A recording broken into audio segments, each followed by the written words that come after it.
Bonsoir, je me présente. Mon nom est Michel Missena Mendy.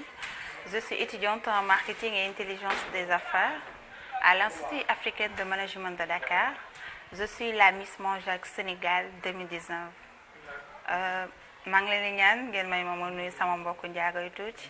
ma wali no mbos ba yetini ma njàkku achinji ya bukin Michel Missena Mendy inji chu Miss Monjaku Sénégal 2019 ma wali no mbos andu barandint. Vraiment, je suis très contente d'être la Miss Monjac Sénégal 2019 parce que j'aime ma culture et si aujourd'hui je suis la Miss Monjac Sénégal 2019, ça ne peut être qu'un plaisir pour moi et une grande fierté parce que je suis fière d'être Monjac. dëgg la comme ni nga ko waxee rek Zézé siw du jaami borom mais pour sama culture je suis prête à tout à la défendre parce que li nga doon pour man soo ko bañee rek dafa fekk nga gën cee ñaaw donc peu importe li nit ñi lu ñuy wax man je me dis que je suis fière d'être Monjac. D'accord, pour la première fois, j'ai participé à la Miss Monjac pour les préliminaires, Miss Monjac Piquet. Dieu a fait que c'est moi qui a remporté la couronne. J'étais partie à la grande finale, mais je n'avais pas eu la chance de remporter la couronne, vu que c'était un rêve pour moi de remporter la couronne. Et bon, après 2014, bon, je me suis lancée en 2019 et je me suis dit que je l'ai tenté une fois, pourquoi pas ne pas tenter encore. Donc, Dieu a fait que c'est moi qui a remporté la couronne de Miss Monjac de 2019. Vraiment, c'est quelque chose de merveilleux, merveilleux. Je suis tellement fière.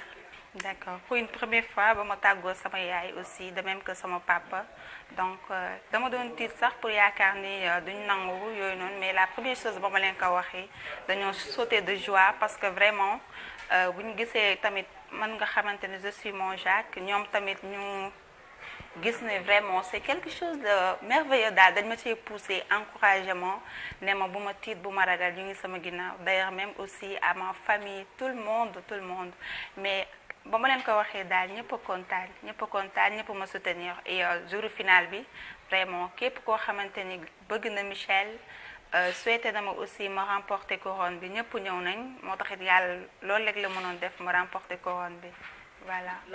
Donc ku xam Michel xam ni man je suis très modeste donc pour man nit ki nee nañ boo wàccee sa bopp rek yàlla yëkkati la ba ci kaw donc ba ma ñëwaatee pour une deuxième fois pour participer waat dama ñëw wàccee sama bopp comme ñoom vu que j'ai l'expérience par rapport à eux yi nga xam ne c'était la première fois ñu participer dama ñëw booloog ñoom y en a des miss yoo xamante ne tey itam dama doon waxtaan ak ñoom di leen encourager xamal leen ni lii foo la rek nañ dem rek et tout donc mën naa ne daal yàlla moo dogal di man maa remporté couronne bi. C'était surprise. Oui. Bettoon na bettoon na ma parce que tout le temps donc man bu may dem fenn damay ne bu ci sama wërsëg nekkee rek wara mu nekk loo xamante ne sama njiglaay lay doon rek yàlla ma ko yàlla may moo tax tout le temps damay dem ak modestie simple humble donc lépp daal bàyyi ko ci loxo yàlla rek voilà. kontaan sama xol sedd gestu gis ma famille gis ñëpp applaudir ñëpp kontaan ci xam ni déjà yombul ñu ñëw ne la yaa représenté Miss Monjac Dakar pour man yombul daal donc kontaan laa ci mënoon def jéem a persévérer aussi def le tout pour bañ leen a décevoir aussi ma famille mes amis ñëpp ñi nga xamante ne ñu ngi ma doon soutenir et tout. Non, mais je me rappelle après finale bi après kii du mois préliminaire bi ba ma rentré à la maison ñëw naa fekk toute la famille ñëpp kontaan mënuñu woon nelaw parce que ñu ngi ma doon xaar jéem a xool résultat yi nan la demee ba mu ne ñëpp kontaan aussi donc ñu ne ma ñu ngi sa ginnaaw pour la grande finale voilà moo tax benn côté xaw ma woon tiit daal ndax boo gëstoo gis say nit gis ñoo xamante ne yaa leen tax a jóg contente rek laa ci mën a am ak mbégte. Donc pression moom mënul ñàkk mais tamit dama xam ne tam daa am li ma tax a jóg donc am na ñu ñëw ci salle bi uniquement pour Michel donc benn instant ba may défilé gis ma famille mes amis gars yi di ma applaudir dafa ma motiver rek dafa ma motiver ma def li ma war a def aussi bàyyi lépp ci loxo yàlla. xam nga tubaab bi nee nañ moom il faut reculer pour mieux sauter donc en 2014 ñëw naa donc am lu ma ci jàng yàlla def ma dem nga ñëw ma. donc ma retourné waat toog defaat introspection xalaataat bu baax moo tax deuxième fois ba ma ñëwee expérience bi rek laa indiwaat donc en 2014 bon je vous dirais que Michel bu léegi ak bu 2014 comme ni nga ko waxee c'est diamétralement opposé parce que 2014 bon peut-être l'expérience aussi daal sama dal ak sama comment dirais-je bàyyi lépp daal ci loxo yàlla noonu laay demee. nekk na moment boo xamante ne moment bu stressant la donc ba ñu woowee deuxième dauphine bi woowaat premier dauphine bi donc tiitoon naa j'avais la pression xam et tout mais dara comme ni ma la ko waxee rek bu dee man la rek yàlla ma jik quoi bu yàlla newee man la rek na doon man donc di profiter aussi di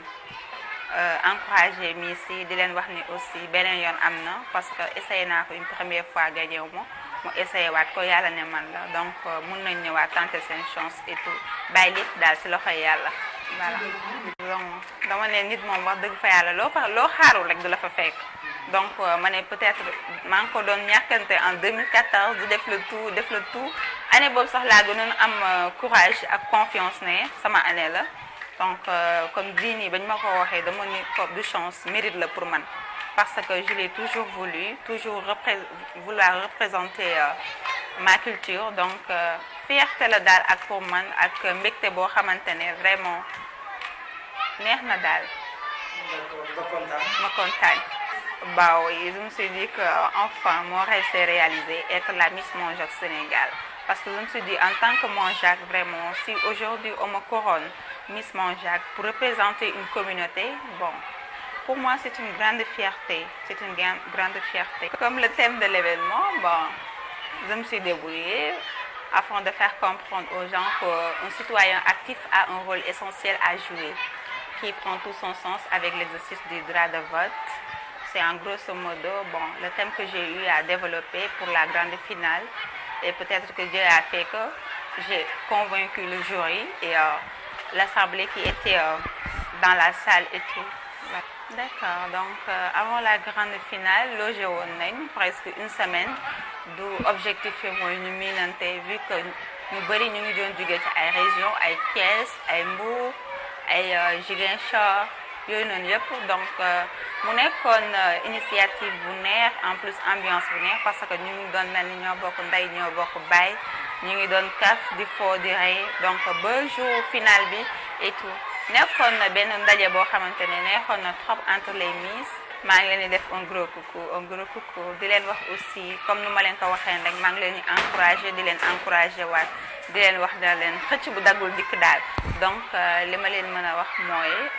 ñëwaat leen parce que bu ñu nee Miss Monjac seen yëf la suñu yëf la donc ñëpp a ci am part de responsabilité donc maa ngi leen di wax bu leen décourager venez encore tenter et tenter encore inchallah et ça va aller. nit ñi moom ñu ngi noonu rek yaakaar nañ ne tey jii boo gañee muy Miss Monjac di leneen ak leneen bon am na yu bëri yu lay xaar man je le dis je le répète et je le répète encore man loolu taxuma jóg côté financement yooyu noonu taxuma jóg man boo xoolee comme ni ma leen ko waxee woon je l'ai tenté en 2014 gagné wu ma ñëw reprendre ko en 2019 yàlla def ma nekk la Miss Monjac kon donc xaaruma ci dara j'aime ma culture. Je suis fière d'être Monjac. tey bu ma ko doon def ñi may jox 0 franc sax je le ferai parce que j'ai l'amour. Je suis très fière d'être Monjac. may lancer un appel à toute la communauté Monjac. ñëpp ñi yaakaar ni Miss Monjac am na lu bari lu fa nekk donc nous n'avons que notre culture. di leen di ñaan aussi yéen ñëpp ngeen ñëw dugal ci seen loxo parce que nee nañ mbooloo mooy doole te nit ku nekk amul lu dul sa culture. di leen ñaan naan leen bu leen ci xaar dara en tout cas man Michel donc je suis très fière de représenter ma culture tey bu ma ci amulee dara sax je suis très fière parce que j'aime ma culture et je suis très fière d'être Monjac. non bàyyi ma nekk ci études yi ba ci kanam rek. bon mais am nga copain quand même. bon. oui. loolu sa copain du ñu wax ci moom. non dama koy leb rek ba beneen moom xam nga kooku bëggul fës. bëggul fës. ah non franchement moom ay histoire de mbaraan moom man j'aime pas quoi. mosul ne non c'est quelque chose qui n'est pas bon du tout parce que rafetul aussi tamit de man de pour man en tout cas conseil bu may joxaat tout le monde muy jigéen di góor boo amee kenn koo xamante ne yaa ngi nekk ak moom mu bëgg la nga bëgg ko mu ñàkk war a mu am dundeel leen lool rek ngeen muñ ta xam ne bés dina ñëw dina mës a neex mais mbaraan bi moom jëmul kër vu ko jigéen ak copain yoo mënti am tôt ou tard yàggul ci benn góor ngay mujjee donc vaut mieux que nga commencer ko déjà maintenant lu ci des daal yàlla moo xam daal encouragé wu ma ay mbaraan moom wax dëgg yàlla. Actuellement bon je suis étudiante comme nu ma ko waxee donc je prépare mon master 1 en marketing et intelligence des affaires. Oui, plus tard dans l'avenir bon j'aimerais devenir hôtesse d'accueil vu que en master j'aimerais me spécialiser en marketing des services donc dans l'accueil voilà. D'accord donc je sais que la Miss Monjack a des projets très intéressants donc sama projet mooy accompagner les jeunes filles Monjack à se valoriser dans le monde professionnel parce que boo xoolee ba xool léegi jigéen Monjack yi ñu ci bëri dañuy dem ba ci biir di arrêter seen jàng yooyu noonu par manque de suivi wala peut-être par manque de financement donc man sama campagne dina nekk leur encourager, leur donner des conseils à persévérer dans la vie, surtout les études. tey jii boo xoolee ba xool njaago ku ko xam ci liggéey la xam jàng mandu donc sama projet mooy encourager l'entrepreneuriat des jeunes filles Monjack.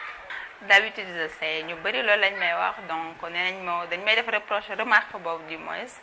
naan ma bu dee ci podium yi donc tu es free yooyu noonu mais en dehors du podium donc on voit que tu es un peu timide ak yooyu noonu mënul ñàkk nag peut-être xëy na sama nature moo mel noonu ndax defe naa ko timide aussi mënul nekk Miss Monjack quand même waxatuma laaj nag di nekk leneen parce que ci podium bi di nga gis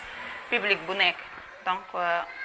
Michel daal li mu bëgg daal dina teg ne timidité faire face à cela. J'ai des projets parce que boo xoolee ba xool je suis toujours intéressée par la mode. Donc j'ai des projets pertinents donc yoo xamante ne ça viendra daal maa ngi ci. Donc pour terminer je tiens à remercier quelqu'un qui est très spécial pour moi ma maman surtout mon papa ndax bàyyi ñu ma benn yoon ginnaaw soutenir nañ ma motiver nañ ma vraiment lépp loo xamante ne maa ngi ciy dugg ci lu baax ñu ngi may encourager aussi. Je remercie aussi ma grande sœur mon mari tout le monde mes amis donc tout le monde ku ma fàtte daal. Bien sûr ça sera une fierté ma bahandin ba yetini manjaku achinji ebukin Michel donc ma barandin mak andu ñaanarinde pour que couronne Miss Monjack pour change opportunité yi may undu ko ci fier undu manjaku ma barandin. Je remercie aussi toute la communauté Monjack parce que depuis présélection yi ba grande finale gis nañ effort ñuy def sacrifice ñuy def pour ñun Miss yi ñu nekk à l'aise vraiment je vous dis chapeau gis nañ liggéey bi gis nañ taxawaay bi on vous encourage vu que c'est pas facile donc mais ça se voit que yéen a ngi def le tout pour valoriser la culture Monjack donc je vous dis chapeau et un grand merci à vous bien sûr dinaa ko conseiller ne ko mu ñëw parce que d'accord donc ma koy conseiller pour mu ñëw parce que lu baax rek fi amoon lu baax ak fi am parce que boo xoolee staff yi ñun Miss yi fi nekk ñun ñëpp dañoo ñëw def ñu comme seeni rakk donc di ñu jox ay conseils di ñu accompagner tout au long Miss Monjack bi et tout donc muy sama rakk di keneen ak keneen koo xamante ne Monjack nga donc mën ngeen a dugg parce que c'est quelque chose de bien en plus aussi de pertement de représenter sa culture surtout di ko valoriser donc on est Monjack et on doit se glorifier de ce nom on doit être fier du sang Monjack qui coule dans nos veines donc vive les Monjack venez tous parce que nous n'avons que la communauté Monjack. sama relation ñoom mooy parfois ñu may woo comprendre di ma wax noo dundee couronne bi noo dundee après ce prestige titre et tout donc di jël samay nouvelles aussi di ma encourager jàppee ma comme seen petite sœur chaque fois ñu may conseiller di ma motiver di ma dox ay leçons de morale et tout donc ñooñu aw ma seen fay di leen bàyyi ak yàlla rek mu sàmm leen ci liggéey bu rafet bi ngeen di def. yan kàddu ngay daanalee sa waxtaan fii ci Luku Live TV. di remercier tout le monde bu ma limee juum nag ñëpp laay nuyu fàttewuma kenn surtout aussi di lancer un appel ñu ñëw jàppale la communauté Monjac parce que vraiment gis nañ effort yi ñuy def tout ça c'est pour valoriser la culture Monjac maa ngi leen di ñaan képp kuy autorité képp kuy doomu Njaago nga nekk ci liggéey bi nga ñëw dugg ci sa loxo ñëw soutenir leen parce que dañoo nekk ay ndaw yoo xamante ne liggéey leen tax a jóg bëgg lu ñuy def surtout bëgg aussi la communauté Monjac maa ngi leen di ñaan ngeen ñëw dooleel leen ndax defe naa mbooloo mooy doole di remercier ñëpp fàttewuma kenn